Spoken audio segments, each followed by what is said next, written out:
Y ahora, antes de dar paso a nuestro próximo ponente, me voy a presentar yo.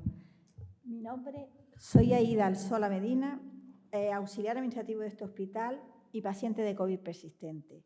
Me contagié en la primera ola de agosto del 2020 con 8 días de hospitalización con problemas en mi pulmón derecho. Me incorporé a mi puesto de trabajo después de haber recibido el alta y en el mes de noviembre se presentaron los primeros síntomas: alopecia, distrofia de uñas, problemas con la memoria, cansancio extremo, palpitaciones y problemas digestivos. Pido ayuda a prevención de riesgos laborales, se me valora y caso baja en mayo de 2021. Me incorporo un año después con seguimiento de cardiología, digestivo y neurología. En abril del 2023 me vuelvo a contagiar ya estando vacunada. ¿Cuál es mi sorpresa al comprobar al cabo de los 15 días de estar una vez incorporada al trabajo? Que todos aquellos síntomas volvían a agudizarse, sobre todo los problemas digestivos y neurocognitivos agravándose aún más. Actualmente sigo de baja con seguimiento de la unidad multidisciplinar de COVID persistente ubicada en el Hospital Juan Carlos I por mis problemas digestivos con rehabilitación neurocognitiva y síndrome de fibromialgia. Miren, no es fácil para nosotros como pacientes, pero para nuestros familiares tampoco lo es, pues ellos viven en primera persona junto con nosotros este periplo. Nunca una frase definió tan bien al paciente de COVID persistente como esta: ya no soy la misma, el mismo de antes. Y ahora, a continuación, sí vamos a dar paso a nuestro siguiente ponente, el doctor Lorenzo Armenteros del Olmo, médico de familia, Centro de Salud de las Canarias, en la provincia de Lugo. En primer lugar, quiero daros las gracias y expresar mi completa solidaridad con todos vosotras. Dar las gracias solo sería muy poco porque me hayáis invitado, sino expresar también la solidaridad por lo que estáis pasando, por lo que habéis pasado y por lo que seguramente tendréis que pasar, porque yo he querido hacer una actualización de COVID persistente, pero lógicamente a lo largo de más ponencias previas, es difícil que no repita alguna de las cuestiones que ya hemos visto. Yo lo que he intentado es hacer una revisión de las actualizaciones que podían tener revistas importantes o artículos que hubieran hecho una actualización en el 2024. He buscado las tres principales que podrían obtener datos que puedan aportar algo nuevo. Y desde un aspecto divulgativo científico. Yo sé que ustedes son los más expertos en su propia enfermedad y a veces da pudor hablarles de algo que ustedes ya conocen. En un principio quisiera hablar de la situación actual desde diferentes estamentos públicos y a veces resulta poco gratificante que sea una enfermedad en la que no se apuesta todo lo que se debe de apostar en lo que existe hoy y en lo que puede existir en el futuro. Comenzando desde la OMS, que desde el año 2022 no ha vuelto a hablar de COVID persistente. Y no ha vuelto a hablar ni darle la importancia que tiene, incluso cuando había avisado a los estados de su importancia. En nuestro país no tenemos la suerte de ser un gobierno que tenga inquietud por el COVID persistente, por la COVID persistente. El Ministerio ha dejado de emitir documentos y comunicados también desde hace prácticamente 2 años. El año 23 ha pasado desapercibido para todo este tipo de iniciativas que deberían de estar muy actualizadas y muy al día en una enfermedad como la que es la COVID persistente, pero no lo hay. Y después empezamos con las comunidades autónomas, donde hay una gran heterogeneidad en cómo tratan la enfermedad. La mayoría de ellos no le han dado la importancia que tiene desde el punto de vista de enfermedad y desde el punto de vista de salud pública. Y tanto Ministerio como las comunidades autónomas existe una especie de intento de olvido, de hacer un gueto de la enfermedad, porque por suerte el número de casos se ha reducido desde la fase inicial, pero eso no tiene que ser algo que impida el realizar el esfuerzo máximo para los pacientes que están actualmente con la enfermedad, sufriendo la enfermedad y sin ver las posibilidades y la atención que deberían prestarle por parte de las autoridades sanitarias.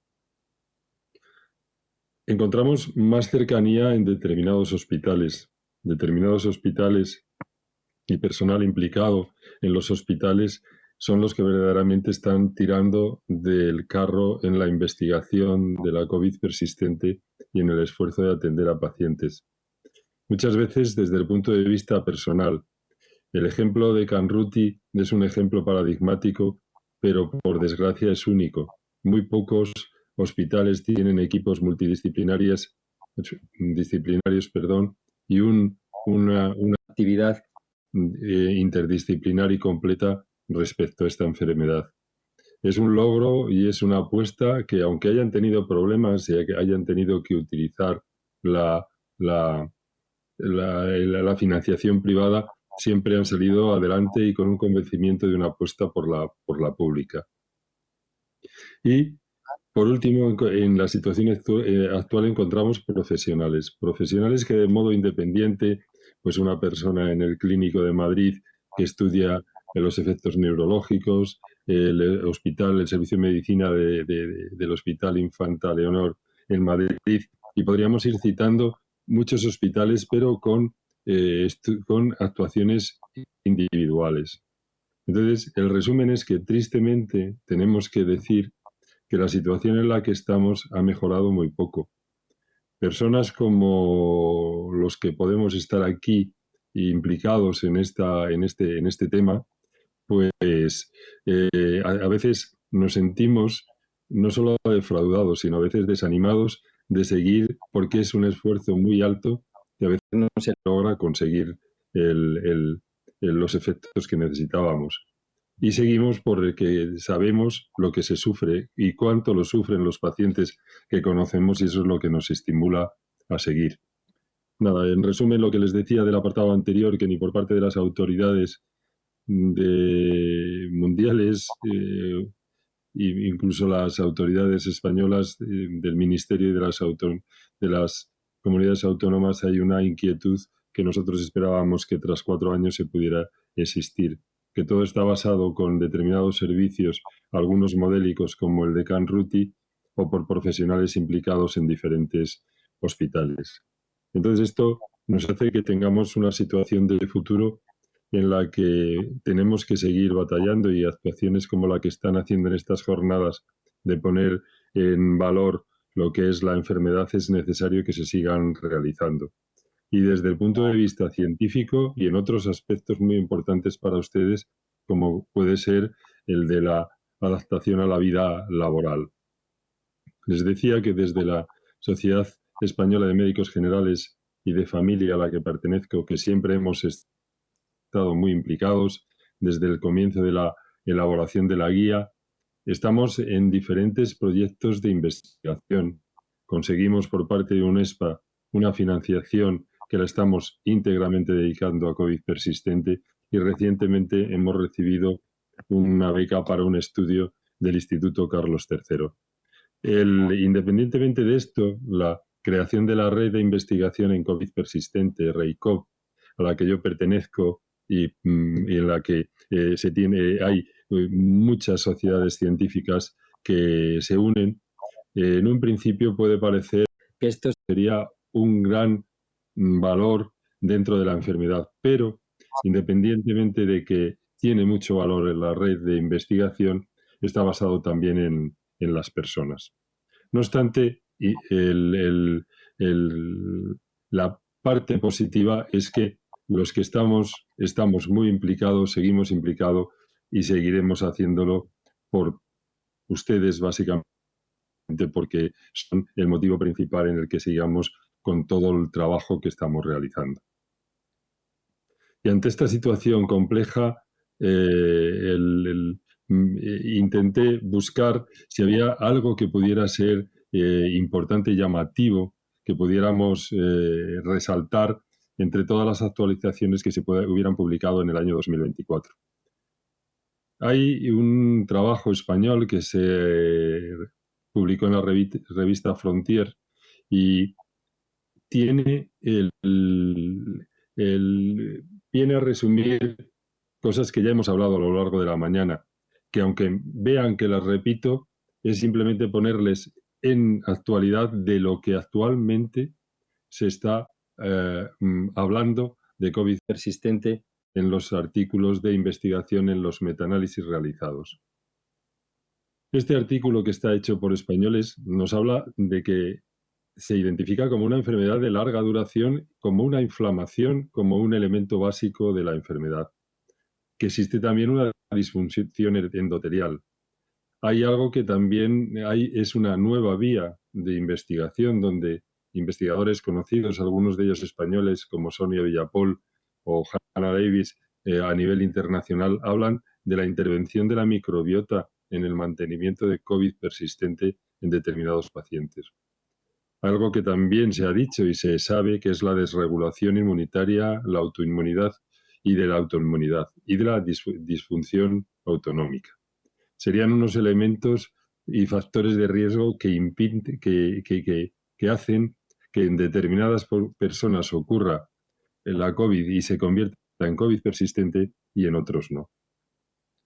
Este trabajo también hace la identificación que esta mañana se citaba de subgrupos, de los denominados clúster de pacientes por aspectos sintomáticos que están unidos en ellos. Y hablaríamos del clúster neurológico, del cardiorrespiratorio y también de los clúster o grupos por pronóstico, de los que mejoran, de los que no mejoran y de los que se mantienen estables como elementos de grupos independizados.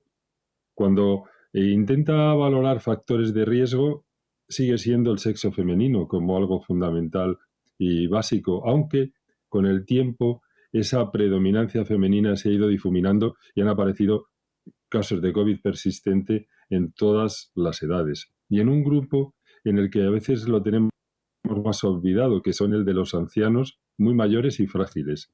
La edad avanzada se está convirtiendo en un grupo que es muy necesario ayudarlos porque además de COVID persistente tienen una comorbilidad muy alta y que agrava su calidad de vida de forma muy, muy notoria. Un elemento que se ha reiterado a lo largo de la mañana, que la COVID grave tiene una mayor tendencia a la producción de COVID persistente. Pero no obstante, esta puede aparecer con procesos en diferentes grados de intensidad y algunos de ellos, y en algunos casos, hasta prácticamente asintomático. El factor de riesgo serían también las comorbilidades previas, EPOC, hipertensión y diabetes. La estancia prolongada es un factor de posibilidad de que se produzca una COVID persistente, de la misma manera que el índice de masa corporal alto o el padecimiento múltiple de varias coinfecciones de COVID, que daría lugar al COVID persistente. Dentro de los mecanismos fisiopatológicos que podrían contribuir, este artículo, que es el primero que cito, nos habla de la disfunción autonómica, del estrés hiperoxidativo, de una inflamación cerebral crónica y de respuestas inmunes anormales. Todos van en el camino de lo que se lleva citado a lo largo de la mañana, con matices diferentes dependiendo del estudio que se realice. Este que se realizó en España, basado en múltiples estudios internacionales, nos hablan de mismos conceptos con ligeros matices diferenciadores, como hablamos aquí del estrés hiperoxidativo o la inflamación cerebral crónica como causa de algunos de los síntomas neurocognitivos o las respuestas inmunes anormales. Uno de los trabajos más completos y actualizados era el que se publicó en The Lancet, que tiene además un valor añadido, que uno de los autores es un paciente complejo de COVID persistente. Entonces han hecho un estudio muy, muy, muy concienzudo de todo lo que se pueda conocer hasta este momento de la enfermedad. Y las conclusiones que tiene son que en el enfoque actual para el cuidado de COVID prolongado, de COVID persistente, siguen siendo la mayoría sintomáticos y de apoyo. Y que este conocimiento que hemos tenido más reciente de diferentes fenotipos, estos grupos y estos agrupamientos o clúster que hablábamos en el trabajo anterior, nos van a permitir valorar perfiles moleculares más profundos y cabe la posibilidad, abren la posibilidad el estudio de The Lancet de identificación de biomarcadores para cada uno de los grupos sintomáticos predominantes. No tenemos un biomarcador único y acordado y accesible que pueda servir para el diagnóstico, y esto reviste una gran dificultad. Entonces, nos crea una incertidumbre hacia el futuro porque hay muy diferentes mecanismos fisiopatológicos. Esta ausencia de biomarcadores es una de las debilidades que habla de Lancet dentro de la enfermedad, y que los cambios en la historia de la enfermedad a lo largo del tiempo, que pueden haber sido dados bien por la evolución del virus, por la vacunación y por las terapias más novedosas, nos abren un camino de esperanza, pero todavía no se puede llegar a una conclusión exacta de cuál serán las perspectivas de COVID persistente. Dentro de los factores de riesgo, hace una diferenciación, por no repetir algunos que ya son comunes con las ponencias que han hablado anteriores. Hablaba de que en un principio prácticamente todos los casos de COVID prolongado eran comunes después de las cepas originales, bien la alfa o la delta, pero la gran cantidad de infección que provocó la Omicron ha hecho que se desarrollen un número de casos en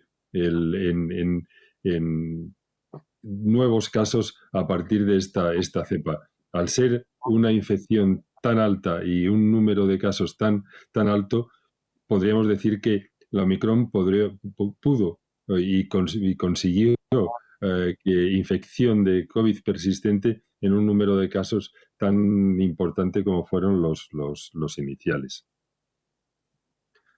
Y hace un resumen intentando definir dos teorías que van para cómo es la enfermedad. Considerada como una unidad única, multisistémica y multifacética, más que como unos diferentes síndromes patológicamente independientes. Pero maneja la hipótesis que tienen otros autores que haya procesos patológicos independientes que produzcan fenotipos superpuestos. Por ejemplo, la fatiga podría tener más de una vía, no solamente que siendo uno de los síntomas primordiales en la COVID persistente, podría tener diferentes vías de producción de fatiga. No aclara absolutamente cuál sería la definición más acertada, pero orienta hacia la posibilidad de que sean sus síndromes patológicamente independientes.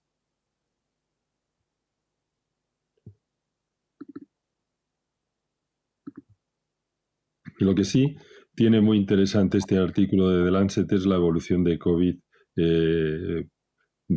persistente, y hace una reflexión sobre cuáles serían los caminos en esta evolución. Es necesario que valoremos la recuperación en diferentes ritmos que pueden tener algunas de las personas, o la no o recuperación y la valoración de las consecuencias que tiene. El diferenciar determinadas personas que han experimentado periodos de aparente recuperación seguidos de una caída, que la recuperación y las posibilidades de recuperación son mayores en las personas que tuvieron una enfermedad aguda menos graves, o que fueron vacunados. En aquellos que no han sido vacunados y tienen COVID persistente, se produce con mayor gravedad. Cuya enfermedad ha durado entre 6 meses y 2 años, se reduce en cierta manera las posibilidades de una curación completa. Y no no perdiendo la esperanza de buscar elementos que puedan ayudar a este grupo más complejo de personas, que son muchos de los que me están escuchando en este momento. No obstante, aunque habla de una evolución con incertidumbre, sí que habla de las posibilidades de abrir un camino que puedan ayudarnos en este sentido. Y para ello remarca la investigación en las vacunas y los tratamientos, en estudios genéticos y epigenéticos, en el desarrollo de biomarcadores predictivos, en ensayos clínicos de próxima generación, en la valoración de la COVID prolongada en edades extremas, en la optimización, como hemos visto en la ponencia anterior, de protocolos de rehabilitación. Algo que verdaderamente es un reto y que debemos seguir con él, que sería la optimización de los servicios de salud. Que se hagan estudios adicionales de la historia natural de la enfermedad. Y un punto al que dedica mucho tiempo sería que se compare con otros síndromes virales persistentes. Es un resumen bastante ajustado a lo que todos dentro de nuestro sentido común tenemos y pedimos que sería necesario para combatir esta enfermedad y sus consecuencias. Yo añadiría otra de las que hemos hablado muchas veces, que el tratamiento multidisciplinar del proceso debe irse acompañado de modelos de consulta más cercanos. No dejemos al paciente perdido en un limbo y lo vayamos enviando a diferentes profesionales como una pelota de ping-pong. Es necesario que tengamos un concepto de consulta compartida, mucho más cercana al paciente y con mucha mayor colaboración del paciente. Que no ocurran esos casos de cuando llegan a una unidad específica de COVID persistente en aquellos lugares donde por suerte existe, este paciente haya realizado una batería de pruebas inmensa y en muchos de los casos innecesaria o que no han aportado nada en la mejoría de su enfermedad. Y después, otra de las revisiones que son dignas de destacar es la que hace la Escuela de Yale de Medicina. Es un trabajo muy completo y en el que tiene también conclusiones añadidas a todas las que hemos visto antes. Una de ellas, y la remarca absolutamente, es que la COVID persistente puede partir desde la enfermedad leve, como decíamos, incluso en aquellas que no han desarrollado síntomas. El Centro Nacional de Estadísticas del Centro para el Control y la Prevención de Enfermedades, del conocido CDC en los Estados Unidos, habla de que afecta entre 35 y 49 años. Vemos que la franja de edad es muy parecida de todos los estudios y en todo lo que hemos hablado esta mañana. Se amplía un poco en realidad porque entre 35 y casi 50 años. Y que han tenido un COVID persistente, que la posibilidad de COVID persistente va en relación con su gravedad y con el número de coinfecciones que puedan haber tenido de la enfermedad. Sobre todo los que tuvieron hospitalización o cuidados intensivos, los que tenían problemas de salud, como ya hemos visto, y añade otro punto, aquellos que tuvieron el síndrome inflamatorio multisistémico, conocido como MIS-C en niños o MIS-A en adultos, y esto ocurrió después de haber tenido una infección por COVID.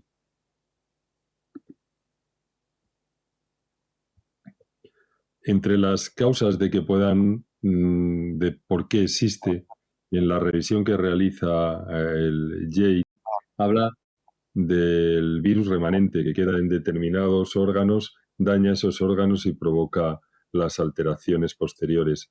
La reactivación, como ya hemos visto y siguen hablando y coincide en la mayoría de las revisiones. La respuesta autoinmune y este daño orgánico que en algunos lugares se ha visto bien por mecanismos trombogénicos o por afectación directa de la inmunidad sobre él.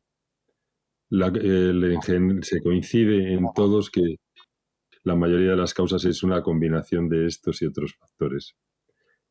Dentro del tratamiento, destacaría en lo que hacen en esta revisión, es que es necesario involucrar a múltiples profesionales de todo tipo. Pero hay una frase que quisiera remarcar por lo que me corresponde y por el esfuerzo que debemos realizar en nuestro nivel asistencial, porque nos podemos convertir en acompañamiento, en apoyo y en ayuda básica para este tipo de pacientes. Y les leo literalmente. A menudo un médico de atención primaria puede gestionar el tratamiento de la COVID prolongada en consulta con otros especialistas.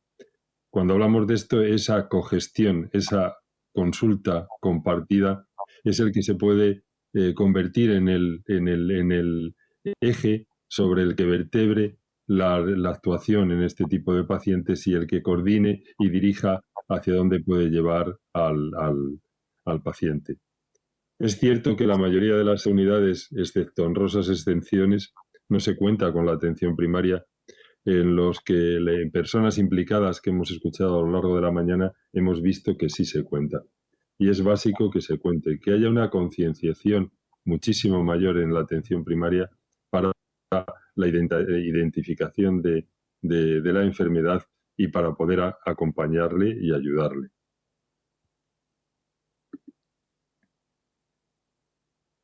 Y ya para ir terminando y con todas las dificultades que hemos tenido, me gustaría leer qué enfoque le da Yale al COVID persistente y hace que ellos se consideren únicos, en un poco acto de soberbia, porque hemos visto a lo largo de la mañana que tenemos ejemplos en nuestro país que son emblemáticos de cómo tratar la COVID persistente. Ellos dicen que el Centro de Atención Multidisciplinaria de COVID prolongado de Yale evalúan a las personas que experimentan síntomas de COVID y trabaja en estrecha colaboración con una variedad de especialistas, incluidos cardiólogos, neurólogos, neumólogos, reumatólogos, etcétera, para encontrar los mejores tratamientos. No es algo que sea extraño y que no entre dentro de lo que nosotros pensamos que debemos actuar.